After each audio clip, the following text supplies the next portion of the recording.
Good morning and welcome to Behind the Screen. I am JM, and this is a show where we sit around, we talk about beauty, we talk about things that inspire us, things about gaming that we love. And I'm really excited for February because we have a lot of Savage World stuff coming back to the channel. We're going to be talking about The Land of a Thousand Isles and Terror on the Dark Frontier.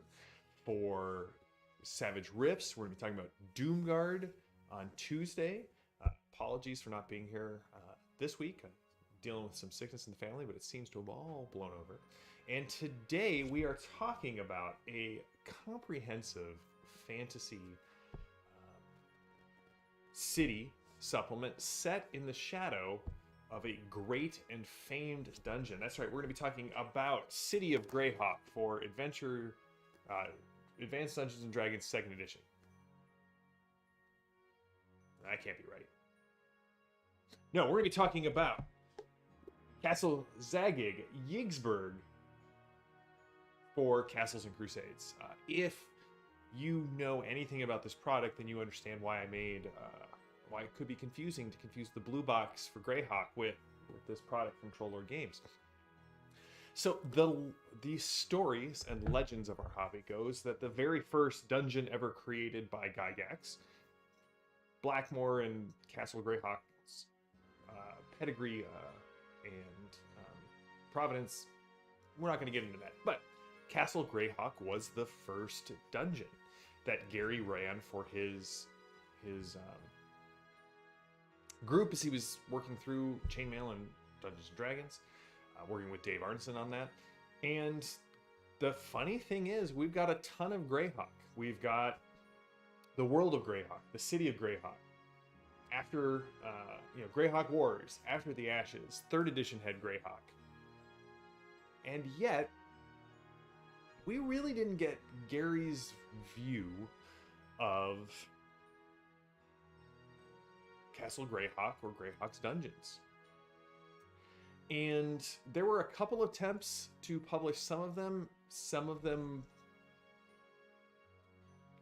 okay, some of them reviled to this day by Greyhawk fandom. And it seemed as if we would never see it.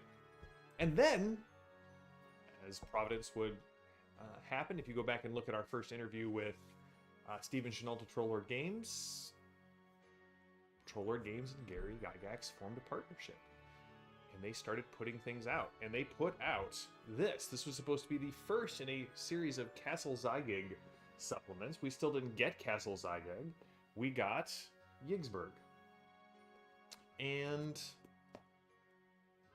yes, certified organic. Then there was the real world Greyhawk, which was only on MTV for a single season. But that was really when MTV started going downhill, right? Because they stopped showing music videos. They introduced reality television, which I don't know that I can ever forgive them for. Like, ever forgive them for that. Anyway, then they put out some more supplements, and the promise was, ever waiting in the wings is Castle Zagyg itself. And then tragically, Gary died and left the project unpublished, unfinished, and due to some legal things, Troll Games lost the license. That is until recently, when they were able to republish this book at the end of last year and put out Gary's content for the first time in quite a while. And then, we got The Hermit, another adventure that Gary had done. And I don't know if you guys are following them, but they did remark that there has been good news. There is cheering throughout the world because of how well The Hermit and Yggsburgh did. They're going to be able to publish more of Gary's content.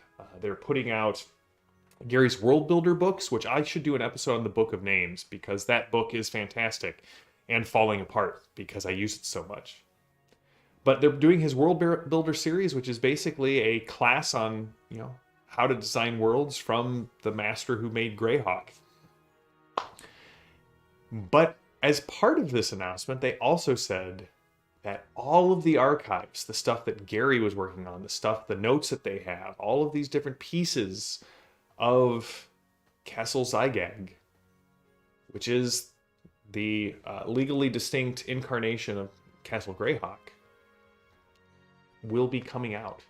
And I could not be happier for Troll Games. Congratulations, guys. Congratulations to all of us who, for years, have heard of this product, but never, we've only caught glimpse in Dragon Magazine or in interviews, or, as I said, in supplements of wildly varying quality and seriousness.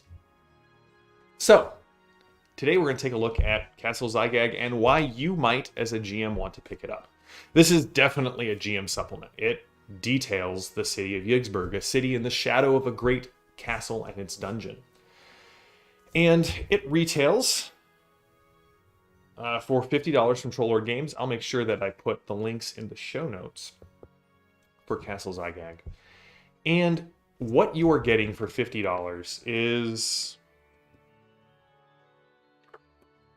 250 plus pages of a fantasy city. It comes with a city map. You can drop this smack dab into any place in your fantasy world and you're ready to go with a city that's rife with adventure.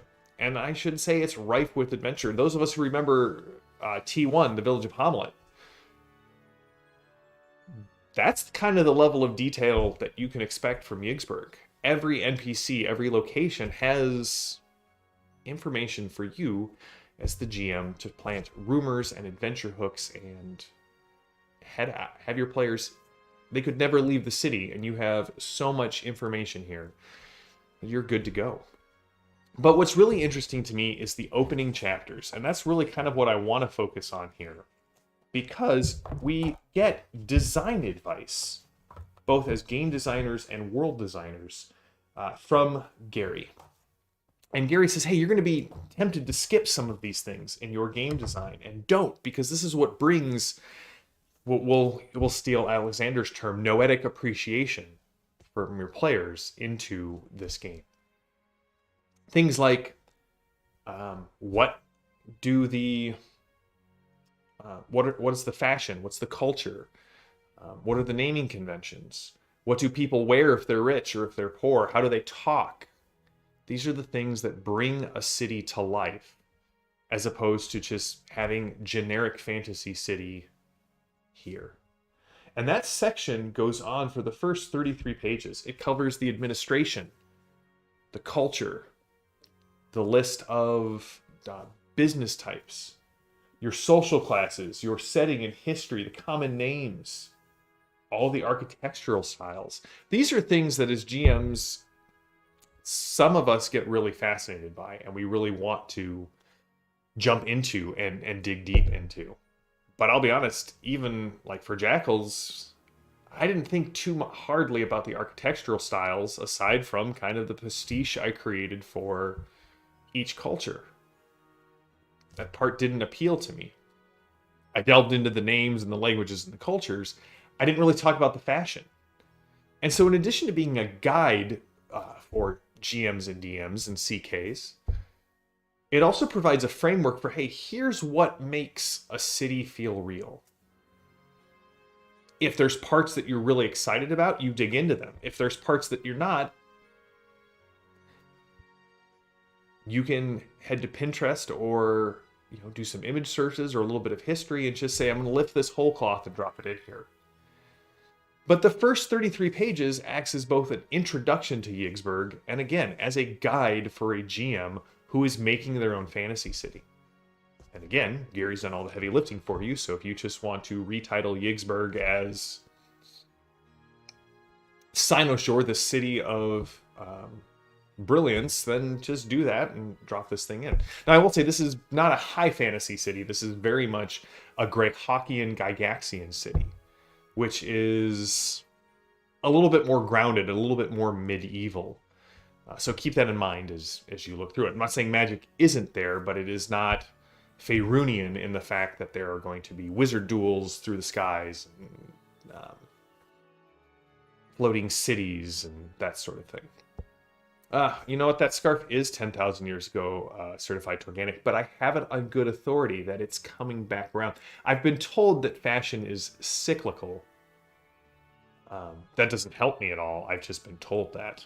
Today I'm sporting my quite fashionable Bridge Burners Second Army t-shirt, in case you were wondering what the fashion at Iconic today in February of 2024 is.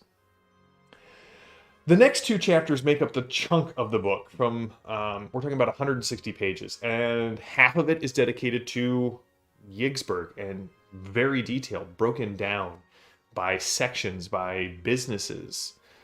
There's a great map by Darlene that kind of, or no, there's a great map. I don't know if Darlene did the map. Let me pull this. Yeah.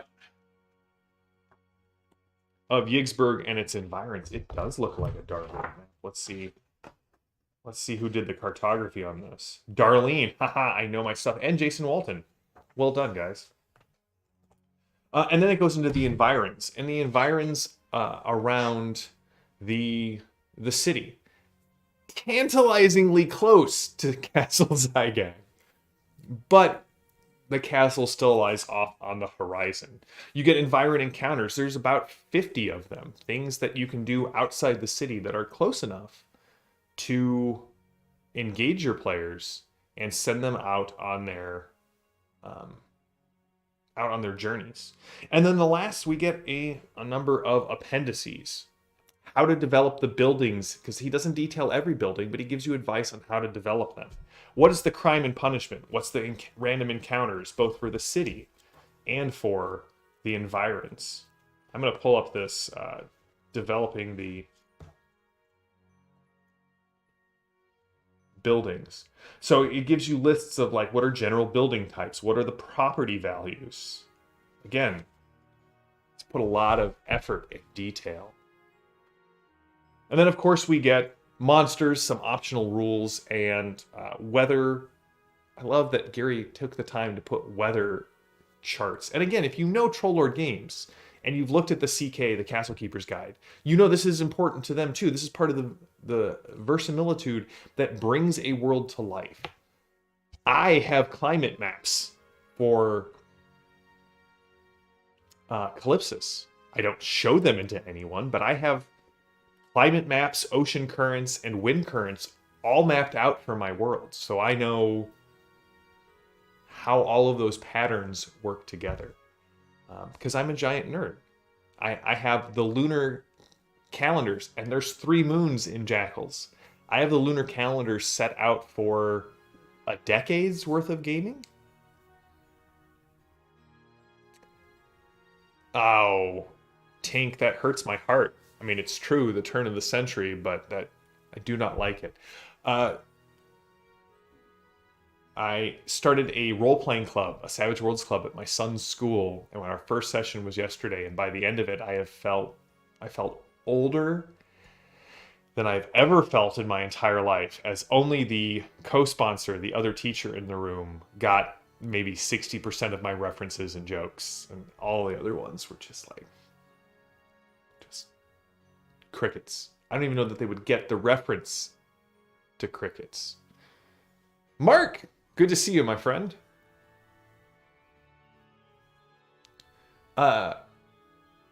Listen, I have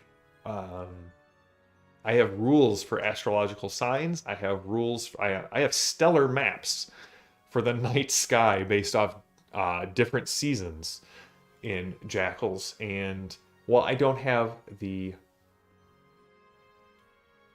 hard coding that getting a full reading and a full signage would do for you, I can approximate with varying degrees of hand waviness to produce astrological signs. Again, I'm very much in the Lewising camp that stars do influence, but they do never override our free will, and we can rise above our other nature. Yes, we are now further away. I think 95. We are now further away from 1985 than Marty is from 1955.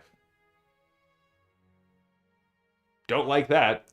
So, yeah. So here's the thing, Mark. I think you would love Castle Yggsburgh, or Castle Zagyg, Yggsburgh. It is very reminiscent to me of the Greyhawk blue box city of Greyhawk. If you love Greyhawk, this is a way to get new Greyhawk. I mean, there's other ways to get new Greyhawk. I'm a huge fan of the Greyhawk Grognard and his work on producing new modules. In fact, when I may see if I can't reach out to him, I know he's planning on bringing Adventures Dark and Deep back to Kickstarter, and maybe I can get an interview with him. It'd be fun to chat about. But he was super excited about the news that Trollord is producing more of the Castle Zagyg line, and maybe we'll finally see something close to what Gary originally envisioned all the way back in the early 70s, bringing that all the way back around, Padre, when he was running his first groups through Castle Greyhawk. So, Castle Zagyg, Yggsburgh, if you need a fantasy city, and you need a medieval fantasy city, I don't know of a better product on the market. It's comprehensive, you got a map, you got everything you need, NPCs, monsters, the environs, all of the adventure hooks you could possibly need to run a multi-year campaign in a single city. I can't wait to drop Yggsburgh into my campaign settings. So go check it out. I'll post the links when they go live on YouTube for the drive-through link and for ordering it directly from Trollord Games. I know they're running low on stock, so if you want to get Yggsburgh, now's the time to jump on it before they have to do a reprint. Additionally, I'll point out, if you are a member of the military, they offer a 50% discount. And if you are like me and starting a role-playing club at your school, go check out their website. They have a great deal for getting a Castles and Crusades starter set for a school club or a club at a game store. So if this is a game that you want to support, they want to support you. And it is a great set for your club.